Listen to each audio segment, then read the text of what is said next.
Pull over, boy. That's the first thing the officer said.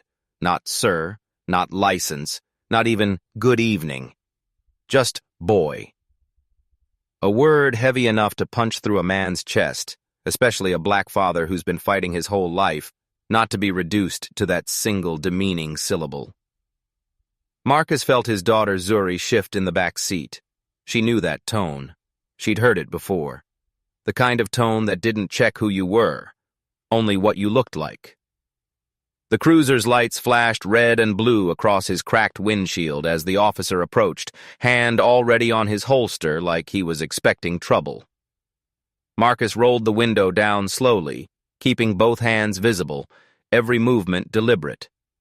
This wasn't his first time dealing with a cop who saw danger instead of a dad driving his kid home from school. "License," the officer snapped, "and registration. Hurry up." Marcus swallowed the heat rising in his throat. He'd been insulted before, in stores, in meetings, even at PTA events.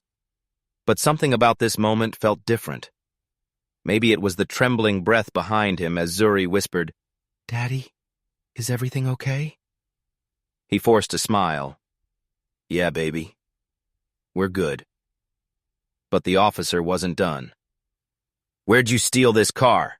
he asked, flashlight sweeping over the dashboard like he was hunting contraband. "Men like you don't usually drive something this clean." Marcus felt his jaw tighten, not because he was angry. Anger was a luxury he couldn't afford, but because he couldn't tell the truth. Not yet. Not about the call sign engraved on the back of his ID. Not about the reason this particular license had nothing to do with cars. Not about why men in the military didn't call him boy. They called him sir. So he handed over his ID without a word. The officer grabbed it, smirking, until his eyes landed on the call sign stamped in bold military let. Tearing. The smirk disappeared. His spine straightened. His hand shot up in a stiff, stunned salute.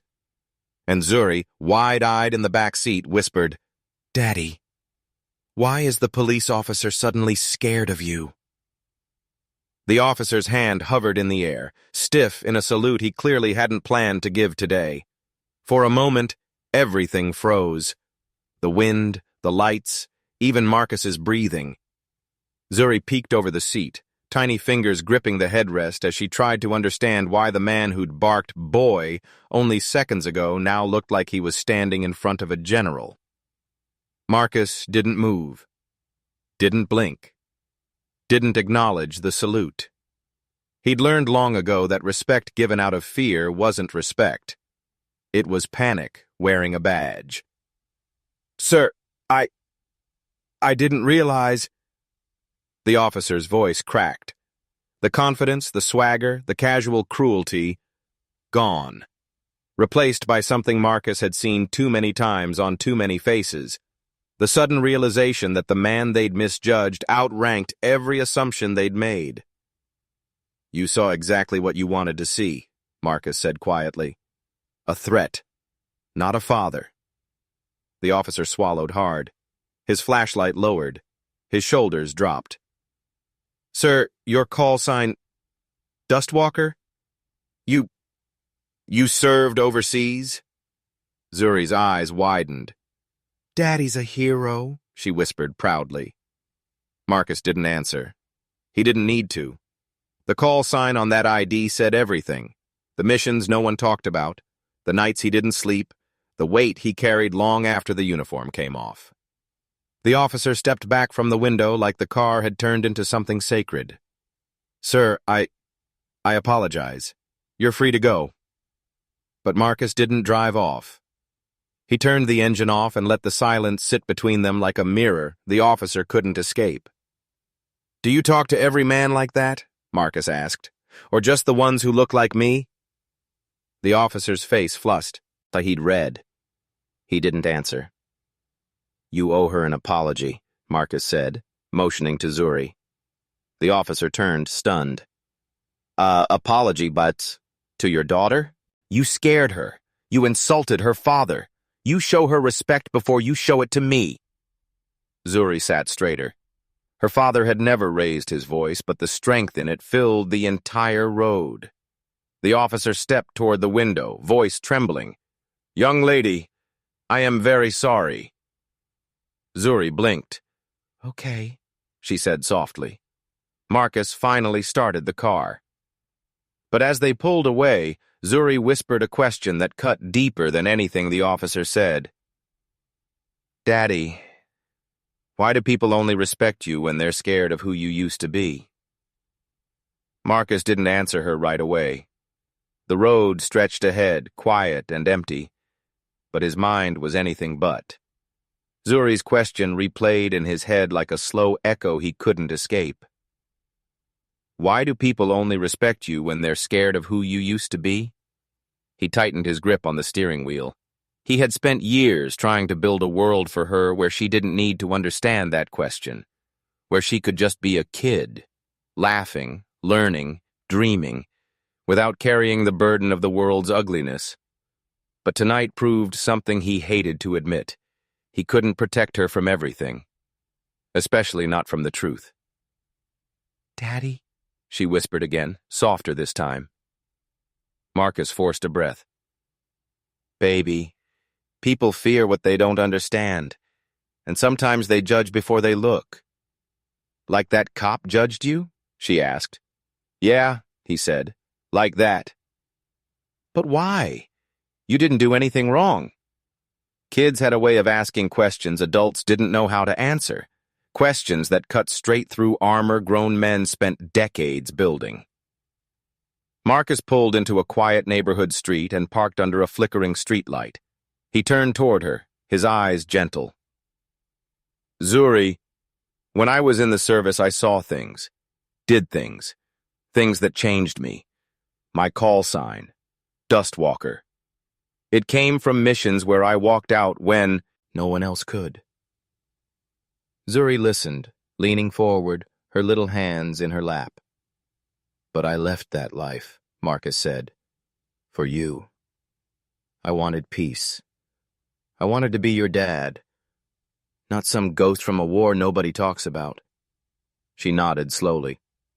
"But that officer, he wasn't scared of you being my dad. He was scared of the soldier version of you." Marcus swallowed. "Yeah. And that's what hurts." Zuri frowned. "I'm not scared of you. I'm proud." A small smile tugged at his lips. "I know, baby. And that's what matters most." But even as he said it, the knot in his chest tightened. Because deep down, he knew the truth. The world didn't care who he was now. It cared who it thought he was.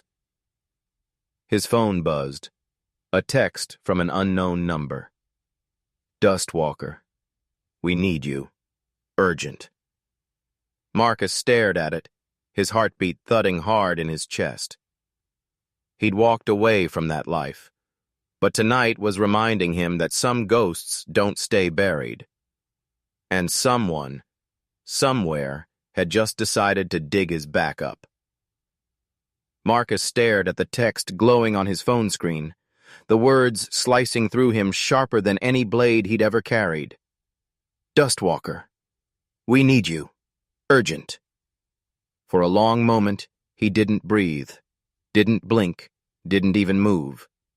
It was as if the world paused, waiting for him to decide who he was again, the father in the front seat, or the ghost from the battlefield. Zuri leaned forward. "Daddy? Who's that?" Marcus locked the phone instantly, a reflex trained into his bones. "No one you need to worry about." But she knew her father too well. His shoulders had stiffened, his jaw tightened. His eyes shifted the way they did when something from the past grabbed him by the throat. "Is it from the army?" she whispered. He exhaled slowly, the weight pressing deeper. "Something like that." The phone buzzed again. "We don't have much time. They found her." Marcus's breath caught. Shatter. There was only one person that could mean. The person he'd sworn he'd never be involved with again for Zuri's sake. He instantly shoved the thought away. No, not tonight. Not now. Not in front of his daughter. Zuri touched his arm gently. Daddy, are you okay? Marcus forced a steady voice. I'm fine, baby. Just adult stuff. But his mind was racing. If she was found, then everything he'd spent years burying, the missions, the enemies, the classified secrets, it could all come crashing back.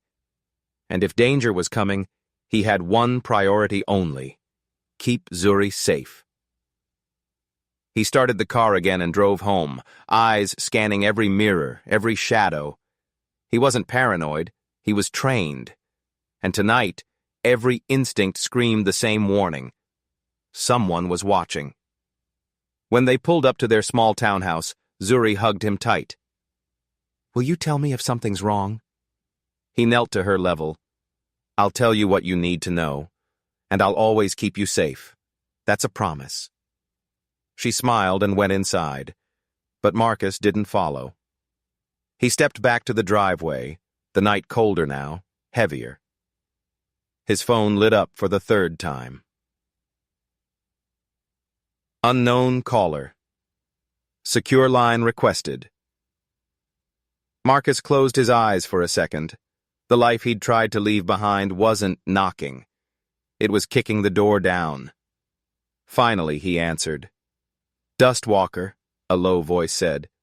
Your past just became your daughter's problem. Marcus felt the air thicken as that voice crawled through the speaker. It had been years since he'd heard it. Gravelly, controlled, the kind of voice that only came from men who lived in the shadows of classified missions. He didn't speak. Didn't need to. Silence was its own language in the world he came from. Dustwalker, the voice repeated. She resurfaced, and the people hunting her won't stop at a locked door or a quiet neighborhood. They'll go through anything. Anyone. Marcus's jaw clenched. My daughter has nothing to do with this. That's where you're wrong, the voice said. You think ghosts stay in graves just because you left the battlefield? The people after her know you, know what you can do, and they know exactly how to hurt a man like you. Marcus's free hand curled into a fist. Say it clearly. They'll come for Zuri. A storm ripped through his chest, cold and furious. He turned, instinctively scanning the houses, the street, the dark corners he once overlooked. Suddenly, every rustling leaf sounded like a footstep. Every distant engine sounded like a tale. He lowered his voice. How long do I have? Hours, maybe less. We need you back. She needs you back. And your daughter's safety depends on you moving now. Marcus swallowed once, hard, the taste of iron rising in his throat. Where is she? Off-grid. But we have a location. A safe house 10 miles north of... Marcus cut him off. Who else knows? 3 of us, and the people chasing her. He exhaled slowly. That's too many. A pause. A sigh on the other end. You haven't changed, the voice murmured. You still walk like a man made of dust and fire. Marcus didn't answer that. Instead, he said, Text me the coordinates, and send me the list. You sure you're ready for this again? No, Marcus said, staring at the front door where his daughter's backpack hung from a hook inside. But they picked the wrong man to chase. He ended the call. A second later, coordinates appeared. Then another message. Priority target list. 7 operatives, highly trained, all off books. Marcus felt the weight settle in his bones. Familiar, unwelcome, unstoppable. He went inside quietly. Zuri was already in her pajamas, drawing on the living room floor. She looked up and smiled, innocent, safe, for now. Daddy, can you help me with my stars? She asked, holding up her colored pencils. Marcus's heart twisted. Because the stars she was drawing, he might have to leave before she finished them. Marcus knelt beside Zuri, forcing a smile as she proudly showed him her page filled with bright yellow stars, each one uneven, each one sparkling with the kind of hope the world had been trying to steal from him since he was a boy. "They're beautiful," he whispered. Zuri giggled. "I made one big one for you, 'cause you're the bravest." The words hit him right in the center of the chest, a place armor never covered. He tucked a strand of hair behind her ear. "Baby, do you remember what I always tell you?" "That you'll keep me safe," she said instantly. "Always," he said, "no matter what." But even as he said it, he felt the clock ticking.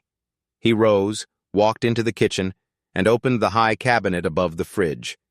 Behind old cereal boxes and Christmas decorations, he pulled out a dusty metal box he hadn't touched in years. Inside, a burner phone, a folded tactical map, 3 keys, each to a place he hoped he'd never return to, and a dog tag engraved with nothing but Dustwalker, his past in a box, his future on a carpet coloring stars. He hated the choice already forming. From the living room, Zuri called out, "Daddy, can I sleep in your room tonight?" Marcus froze. She felt it. Kids always did. They didn't need evidence. They sensed storms in people the way birds sensed earthquakes. "Of course," he called back gently. "Go brush your teeth, okay?" As she skipped away, Marcus pulled out the burner phone and powered it on. It connected instantly. No welcome screen, no number displayed, just a single message waiting. "If you don't move tonight, they will." He pocketed it. He grabbed the metal box. He walked into his bedroom and opened the floorboard he'd reinforced years ago. A hidden compartment. Inside, wrapped in fabric, untouched since he walked away, his sidearm. His holster. His last mission patch. Torn, scorched, still smelling faintly of smoke. He didn't want any of it, but wanting had nothing to do with survival. Zuri padded into the room in her pajamas, hugging her stuffed llama. "Daddy, can we read the moon story?" Marcus knelt and kissed her forehead. "Yeah, baby, we can read it." But as she climbed into his bed, he glanced at the window and saw the faint reflection of movement across the street. Not a neighbor, not a stray car, a shadow that didn't belong. And just like that, the war he left behind had found his home. Marcus's pulse didn't spike. It sank, low, steady, controlled, the way it always did when danger walked into the room without knocking. That shadow across the street wasn't curious. It wasn't lost. It was watching. And watchers were worse than attackers. Watchers meant strategy. Watchers meant patience. Watchers meant they already knew too much. He kept his face calm for Zuri. "Okay, baby. Get under the blanket. I'll grab the storybook." She snuggled into the pillows, hugging her llama close. Innocent, unaware, trusting him with her whole world. Marcus stepped into the hallway, leaving the door cracked just enough to see her. With silent precision he'd hoped never to use again, he moved to the living room window and tilted the blinds with a fingertip. The shadow was gone. Not walked away. Not driven off. Just gone. Meaning whoever it was had moved closer. His stomach hardened. He tapped the burner phone. Secure channel activated. "Dustwalker," he whispered. "I have movement on perimeter. East side." A voice responded instantly. "Copy. They're probing. They won't strike until they know if she's inside your house." Marcus's jaw locked. She. The woman tied to his past, the one whose reappearance had triggered all this. "She's not here," he said sharply, "and they won't get close enough to find out." The voice hesitated. "Do you have the girl with you?" Marcus cut the channel so fast the phone clicked. He didn't trust anyone, not anymore. He went back to the bedroom with a calm, practiced smile. "You ready for the moon story?" Zuri nodded eagerly. Marcus sat beside her, opened the book and began reading, his voice warm, steady, gentle, but his eyes flicked to the window every few seconds. His ears tracked every creak of the house. His muscles stayed tight, ready. Zuri leaned her head on his arm. "Daddy, you sound different," she whispered. He kissed her forehead. "Just tired, baby. Keep listening." But then, a soft, unmistakable sound outside. Gravel, crunching, very slowly, very deliberate. Not footsteps. A single footstep. Marcus closed the book. Zuri looked up. "Why'd you stop?" He smiled softly, the kind of smile men wore right before doing something dangerous. "Daddy needs to check something, okay? Stay under the blanket. Don't move until I come back, not even a little bit." Her eyes widened with fear. "Daddy, is someone outside?" He didn't lie. He never lied to her. "Yes." Her tiny fingers trembled. "Will they hurt us?" Marcus stood, muscles coiling, voice low and unshakable. "No. Because they're about to learn I'm not the man they think I walked away from." He stepped into the hall. And this time, he took the gun with him. Marcus moved through the hallway like a shadow trained to hunt shadows. Every step silent, every breath measured, every instinct locked into the version of himself he prayed Zuri would never have to meet. But tonight, they asked for Dustwalker. And Dustwalker was exactly who they were about to get. He reached the front door and pressed his back to the wall, listening. The gravel outside shifted again. Quiet, careful, practiced. This wasn't some local thug. This was someone who understood silence as a weapon. Marcus flicked the safety off. A third sound, softer this time. A fingertip brushing the doorknob. They were testing how quietly it turned. Amateurs kicked doors. Professionals opened them like whispers. Marcus inhaled once. On the exhale, he swung the door open so violently the intruder stumbled forward, caught off balance. Marcus grabbed the man by the collar, slammed him into the porch railing, gun pressed to his throat before the intruder even understood gravity again. "Wrong house," Marcus growled. The man choked, hands raised. Dustwalker, wait, I'm not one of them." His face was covered in dirt, sweat, and a thin cut along his cheek. Not a hunter, a man who'd been hunted. Marcus tightened the grip. "Start talking before I make you forget how." "They're coming," the man gasped. "Not for her, not for the woman, for you. They know your daughter is your weakness." Marcus's fist closed around the man's jacket. "And who the hell are you?" "I was with her," he sputtered. "The safe house got hit. She sent me. She said you'd protect the girl." A distant sound sliced through the night. A sharp metallic click. A car door closing, but not from a neighbor, from the street. Marcus whipped his head toward the end of the road, a black SUV idling with its lights off. Another click, the kind weapons made when they were raised, not lowered. The man on Marcus's porch whispered, terrified, "It's them." Then the SUV's headlights snapped on, twin white beams cutting across the neighborhood like a spotlight hunting prey. Marcus pulled the intruder inside and kicked the door shut. "Down!" he ordered. The man dropped. Marcus raced to the bedroom. Zuri sat up, tearful, clutching her llama. "Daddy, what's happening?" He scooped her into his arms, holding her tight as the first shadow moved across their front yard. His voice was calm, deadly calm. "Baby, someone's trying to take something that belongs to me." Her voice trembled. "Me?" He kissed the top of her head. "Exactly. And tonight? Tonight I show them why Dustwalker doesn't lose." He turned off all the lights. He loaded the second magazine. He positioned himself between his daughter and the danger outside. Because if they wanted a war, they had just knocked on the wrong father's door. Marcus moved like a man stepping back into a life he wished he'd forgotten.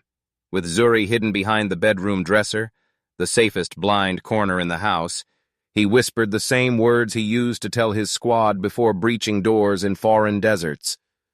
"Don't make a sound. Don't come out, no matter what you hear." Her small hand clutched his sleeve for a second, trembling, trusting, before she let go. He closed the door behind him. The hallway lights were off. Only the faint glow of streetlights leaked through the blinds, striping the floor with long shadows that cut across his boots. Marcus knelt, touched the wood. The vibration told him everything. One person inside the yard, two outside, one approaching the back. They weren't amateurs. The intruder he'd dragged inside earlier whispered from the floor, "You can't take them alone, Dustwalker." Marcus didn't look at him. "I'm not taking them alone." He loaded the second magazine. "I'm stopping them alone." A soft metallic scrape echoed from the kitchen, the sound of someone testing the back window latch. Marcus slid behind the wall and angled the mirror he kept above the hallway table, a small trick from his past life. The reflection showed a figure in all black, cutting glass silently with a thermal suction tool. Professional, fast, deadly. Marcus took one breath, then moved. He grabbed the heavy floor lamp beside him and slammed it against the wall, not to attack, but to draw the intruder's attention. The man spun toward the noise, gun raised, just as Marcus dropped low and rolled into the dining area. The intruder fired, a silenced puff of light. The bullet embedded in the wall above Marcus's head. Good. A sloppy rookie would have sprayed. This one shot to kill. Marcus slid under the table, hooked his foot around a chair leg, and yanked it hard. The wooden chair toppled loudly, crashing in to the intruder's knees. He stumbled, not enough to fall, but enough to lose aim. Marcus lunged. Not with the gun, with precision. He grabbed the intruder's wrist, twisted, and slammed it against the counter. The weapon clattered to the floor. A second later, Marcus had him pinned, breathing steady while the intruder gasped under the pressure of a knee driven into his spine. "Who sent you?" Marcus growled. The man choked out a single word. "Her." Marcus froze. "Repeat that," he demanded. But before the man could answer, before Marcus could drag the truth out, a voice came from the back door, calm, familiar, and filled with a pain he hadn't heard in years. "Marcus, let him go. He's with me." Marcus turned, and standing in the shattered doorway was the woman he never wanted to see again. The woman stepped through the broken doorway like a ghost given shape, calm, steady, untouched by the chaos around her. The intruder on the floor stopped struggling the second he saw her. Even the shadows in the room seemed to shift away from her presence. Marcus stood slowly, eyes locked on her, gun still raised. "Ilara," he breathed. Her name tasted like dust and memory. Zuri didn't know it. Most of the world didn't know it.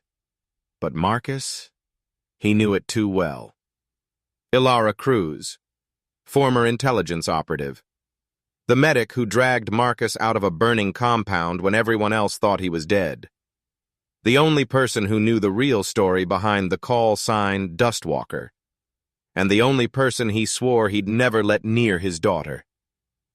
"What are you doing here?" Marcus hissed. Ilara lifted her hands slightly. Not surrender, just caution. "Keeping you alive. Keeping her alive. You brought danger to my house." "No," she said softly, stepping closer. "Danger was already coming. I brought answers." Marcus's grip tightened on his gun. "Start talking." Ilara nodded at T, the intruder he'd pinned. "He's one of ours. The attackers outside? They're not here for me. They're here because of what we found." Marcus's jaw tensed. "What did you find?" Ilara locked eyes with him, and for the first time since she walked in, her voice trembled. "A file," she whispered. "A classified document that was supposed to stay buried. It links your last operation to a kill order that was never closed." Marcus's blood ran cold. That mission was wiped, burned, scrubbed from every system. Ilara shook her head. "Not all of it. A piece survived, and the wrong people discovered your name in it." She stepped closer until the moonlight hit her face, bruised, exhausted, but resolute. "They're not after me, Marcus," she said. "They're after you, and they know your daughter is the only leverage strong enough to make you come out of hiding." Marcus felt the world tilt, not with fear, but with a rage so quiet it burned like coal. "You should have stayed away," he growled. "You don't get to walk into my house and—" Ilara cut him off, voice breaking. "Marcus, I saved your life once. But now I'm trying to save your daughter's." He froze. She never used Zuri's name, ever. Not once. He never told her. Marcus's eyes narrowed. "How do you know about my daughter?" Ilara exhaled shakily, as if she'd been holding this truth for years. "Because," she whispered, "I was the one who held her when she was born, before you even saw her." The room fell silent. Marcus's heart stopped, and from the bedroom, a small voice trembled. "Daddy?" Marcus froze. Her words hit him harder than any bullet ever had. "I was the one who held her when she was born, before you even saw her." A memory he never questioned now cracked open. The delivery room, the chaos, the emergency extraction after Zuri's birth, the masked medic who whisked the newborn away for routine checks. He never saw her face. He never questioned why. Marcus took one step forward, voice low and dangerous. "You tell me right now why you were anywhere near my daughter, E." Lara's throat tightened. "Because the agency didn't trust the hospital staff. The mission fallout was fresh. Enemies were watching. They needed someone off record to secure her until the room was cleared." "And you volunteered?" "No." She swallowed. "I insisted." Marcus's breath hitched. Fury, confusion, fear all mixing into something sharp and metallic. "Why?" Ilara exhaled shakily. "Because I owed you. And because I knew one day someone might come after what you loved most. And I wanted to be the person standing between them and your child if it ever happened." Before Marcus could speak, before the truth could fully settle, a laser scope flickered across the living room wall. Red dot, moving fast, coming straight toward the bedroom. Zuri. Marcus spun, firing 2 rounds through the window without hesitation. Screams outside, footsteps scattering, the SUV engine roared to life. Ilara rushed to the window, gun drawn. "They're retreating.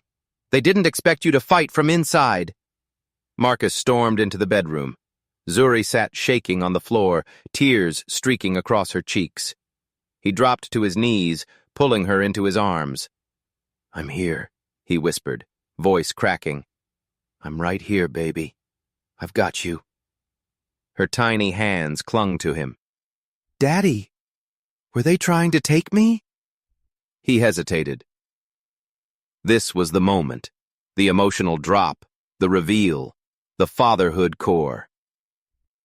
Yes, he said softly, but they'll never get close again. Not while I'm breathing.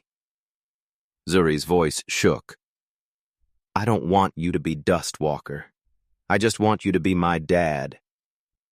Marcus closed his eyes, agony and love pressing into him like twin blades. Then he cupped her face. I am your dad first, always. Dustwalker is just the man who makes sure you grow up safe. Zuri sniffled. Does that mean the bad people are gone? Marcus looked to the window where Alara stood guard, scanning the nightly Ica sentinel. Yes, he whispered. They're gone. For now. Marcus lifted his daughter into his arms and stepped into the living room. Alara turned, meeting his eyes, a silent agreement passing between them. Tonight changed everything. Tomorrow, he'd decide the rest. But for now, he closed the door, locked it, and sat with his daughter under the soft glow of the lamp, her head on his chest. Safe, protected, held. Dustwalker lived in the shadows, but the father, the man, lived here, in the light of his daughter's heartbeat. If this story moved you, make sure to like, subscribe, and drop a comment. Should Marcus stay retired, or return as Dustwalker to protect his daughter?